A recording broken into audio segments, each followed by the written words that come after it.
Welcome to Dragonfly Trading. My name is Carrie, and I'm a full-time trader in the crypto and Forex markets. Today's video is going to be an update on Bitcoin, and I am going to throw in Luna just in case you are stuck in it and you're wondering, is there a chance for a big bounce? Remember, this is not financial advice. This is just the way that I see the market. I will be announcing very soon a pre-sale on my course. I'll be announcing it on Instagram, so if you're not following me, please follow me if you want to get that update. There's also some links in the description below for the indicators I use. And also, if you would like to join the Discord with like-minded people, collaborate, get input from me, the link is in the description below for the Discord, where there are people that are already learning my course. All right, let's get started. In my last video, I talked about what this structure would have to be if we were to overlap the top of the 20K bull run. We could analyze this run and analyze this run to death, and we still may not have the count correct. But one thing is for sure. In Elliott Wave, there is only two things that can overlap each other. And if you look at this area right here, that is the only area that we had a bear market come into the top of another high. So if we do that here and we overlap this area, then we have to say to ourselves, what is allowed to overlap? And there's only two things. The first one is 3s and 4s. Do I have them completely correct? I'm not for sure. We may not yet be in the major primary 3. I'm sure we're probably not. Okay, but just for this video, this is the way I'm going to show it. Okay. Right up in this area is where the 3s and the 4s overlap. You are making a 5-wave move, and the third waves have 5 waves moves inside of them, creating this area of 3s and 4s that sandwich together. Now, they are allowed to come into each other and find support on each other. Okay? They don't have to overlap, but they can. And the majority of the time they do. They can break each other slightly. Okay? An invalidation for this 4 wouldn't be until we break into this 1. Invalidation for this 4 wouldn't be until we broke into its 1. And invalidation for this 4 wouldn't be until we broke into this 1. Okay? But usually, they find support on each other. So right here, we probably have an overlap of a 3 and a 4. This is higher degree than this one because they're allowed to do that.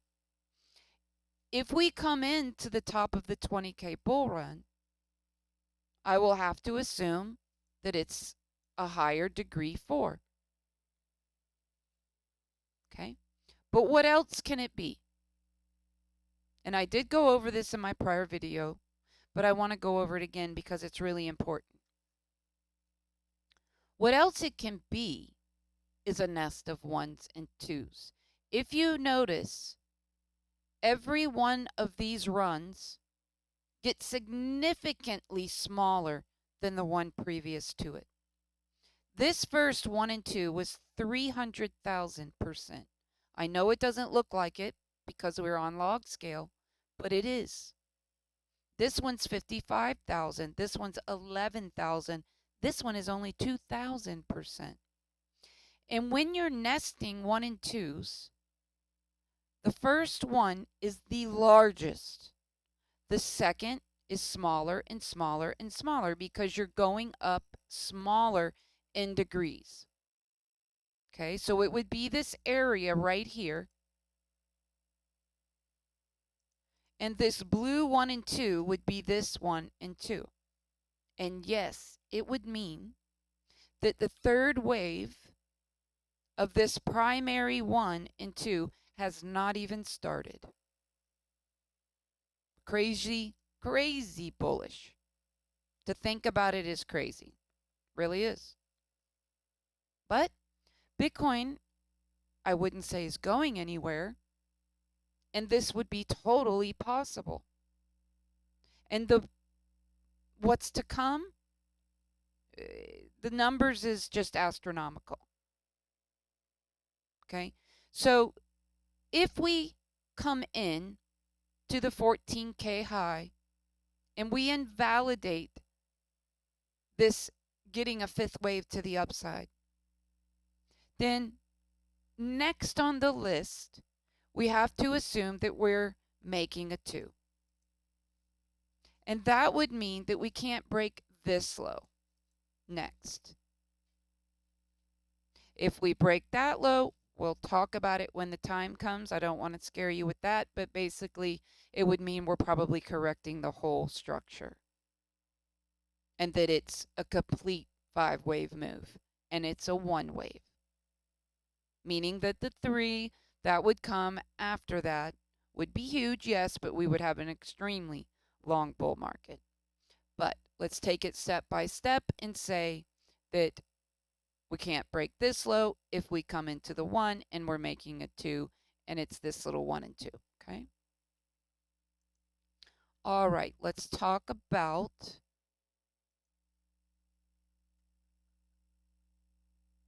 let me get that off there. All right.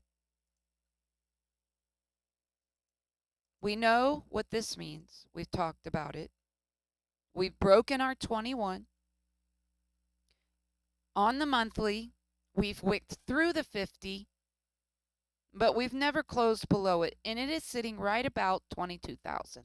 Remember that number, okay? Remember that number. On the weekly, there's another area down here that did not break the 200. It wicked through it, but it didn't break it. Here we held it. Here we wicked through it. Okay. It is sitting at 22,000. Do we wick down to 16? It's possible, but we would stay out of our wave 1. In the history of Bitcoin, we've never closed. We might have closed it a little bit under this one, but we've never completely lost the 200. Let's see. Okay, let's see. But remember the number, the 20K area, okay? Remember that. All right.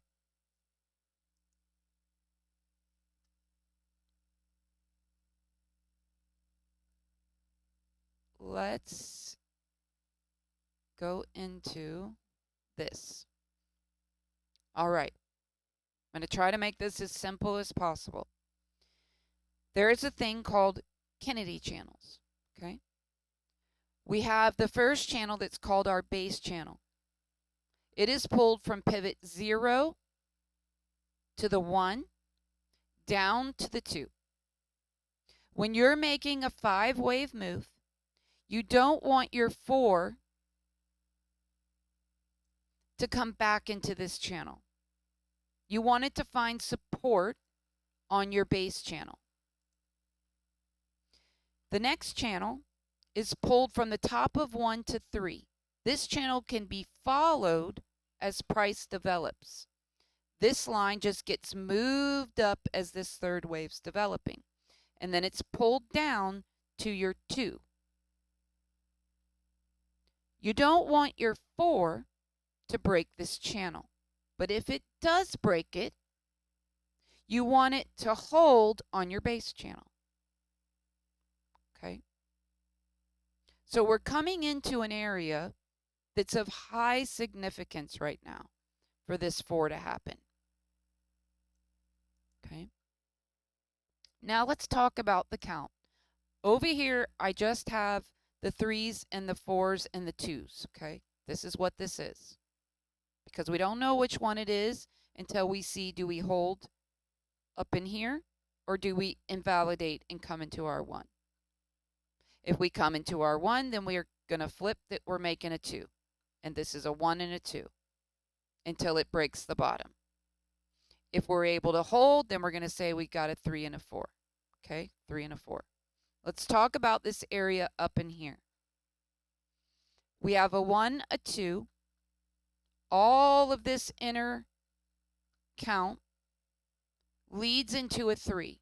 The big debate, okay, is for here, or is it going to be over here? And then we get 5. Well, we've got to hold if that's going to happen. If not, then there's a good chance that it was like this. Okay? Let's talk about if it was like this. When I pull time from this 2 to this 3, this 4 came into time perfectly. This is minimum requirement, meaning that the 4 has to take this much time to be valid. It's not a rule, it's a guideline, okay? But it came into it perfectly. This 2 was deep and long. If this is 4, it was shallow and short. And this can be a 5. And it's meeting time this way. If I pull time from this pivot 2 up to say this is 3, okay, and we want to call this a 4, we're coming into the time also. Minimum requirement. Okay, where we can say that the 3 was here, the 4 is here, and we're going to get a 5. There's a big debate up here where the 3 is, where the 4 was, and so on. Okay? It's difficult. It's difficult. But here's the most important thing. We're coming into time, whether the 3's here or it's over here, and we want to hold some type of 4, whatever degree it is. We want to hold the 4 and not come into the 1. We can debate where this one's at all day long. Okay? Whether it's here, whether it's here. Okay? What matters most importantly is if we want to see this 5th wave, we want to stay out of 1. That's it. That's all that matters. Okay? And I'm showing that this could be a 4 that started from up here. Okay? That's all I'm showing. Not to confuse, okay? All right, so how can we hold the 4 here and make it happen?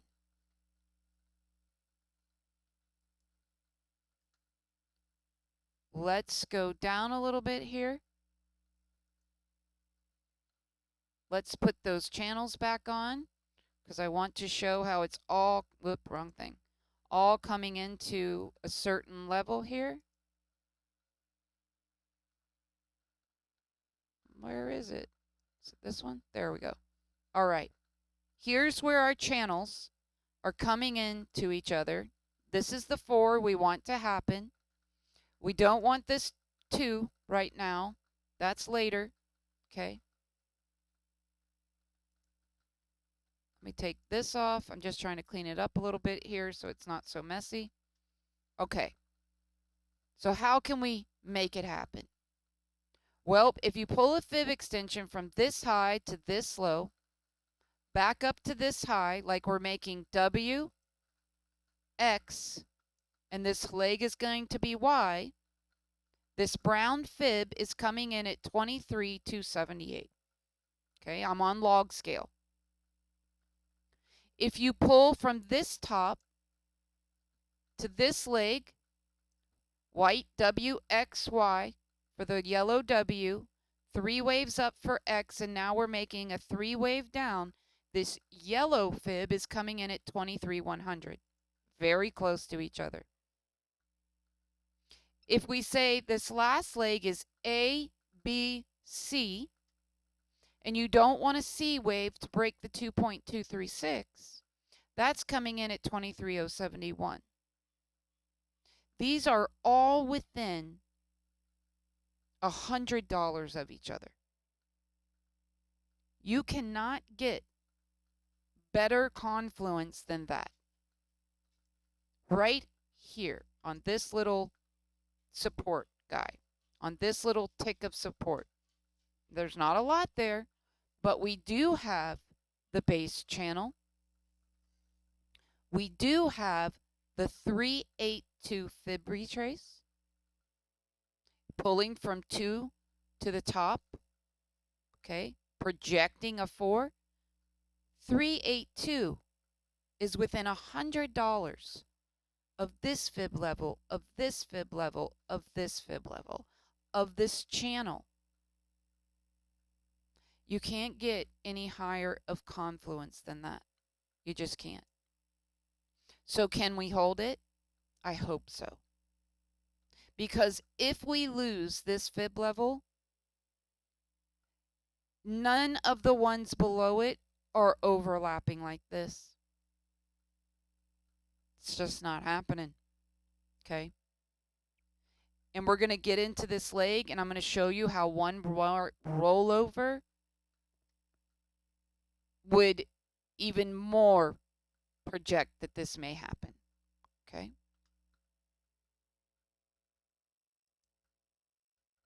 All right, let's go down a little bit here. Oops. Bear with me. I know that this is going to be a little bit of a long video. Okay. So we want this to be A, B, C. Okay.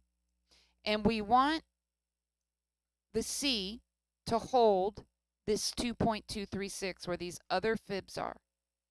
Okay. And my face is in the way, but here's this one. You can't see it. My face is blocking it. But they're all lining up here. Okay. So we want this to be a 4. And we want one more down into this 2.236 for a 5. And end this C wave off. Okay. On the 12-hour, well, we'll start with the daily. We will have divergence from this pivot to this pivot. This is downward, this is upwards. The 12-hour, we will have reversal divergence. It's what I call reversal, where this will have an upwards motion, and this would have a downwards motion, getting divergence between the 3rd and the 5th. On a 12-hour time frame, that is huge.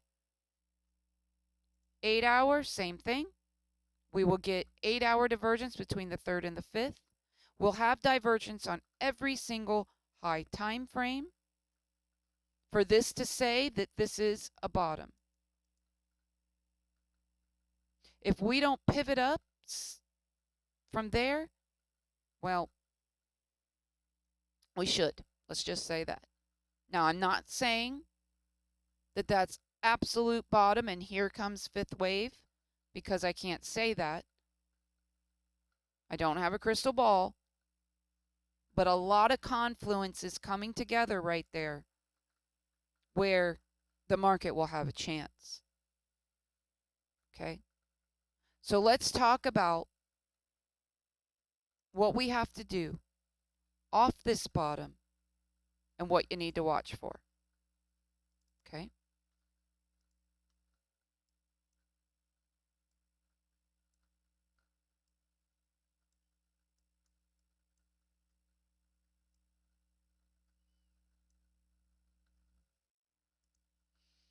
There's 5 waves in a 5th. Okay? And this is exactly what you're going to want to see. And I'm going to do this quickly because I've talked about this in other videos. You want the 1 wave to break through this order block of the 4th. You want the 2 to pull back and find support, the 3 to eat through this insufficiency, and it will like butter, the 4 to pull back in this 2 area, and the 5th to break through this 4th wave territory. Okay? You want to break through that. Okay? If you miss this, because it will be on a very low time frame that this right here will happen, this is your first chance to buy in with a stop loss at the bottom, because it's invalidation for a 2 wave to break it. Down on the 15-minute time frame, this is your first catch. If you miss it, well, what starts with 5 ends with 5, and this is going to come down and find support. And then we will get another 5 waves to the upside. Now let's talk about this. We do not want this to be, and this is projecting into the future, okay? But we don't want it to be an ABC when it does this, okay? We want this to turn into a 1, a 2, a 3, 4, 5, so we can potentially be on our way for that big 5th wave. We don't want an ABC, because what it'll create is a B wave or an X wave. There you go, and then we're giving this leg a partner. But you know what? We'll talk about that when the time comes. Okay, the first thing on the list is we want a 5 wave move off the bottom. Okay, now let's talk about what happens if it doesn't happen. Okay, say that right now, and I know this video is getting a lot long, but bear with me. Say that right now we end up making some type of 3 wave move and we break through here. Maybe we come up and we fill the gap. Okay, there's a gap up here. Right here. This blue box is a gap. Say we come up to this resistance and we don't get this 5th wave rollover, and the C wave was actually like this.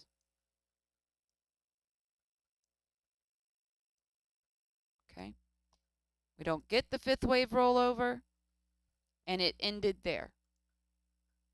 Oops, wrong thing.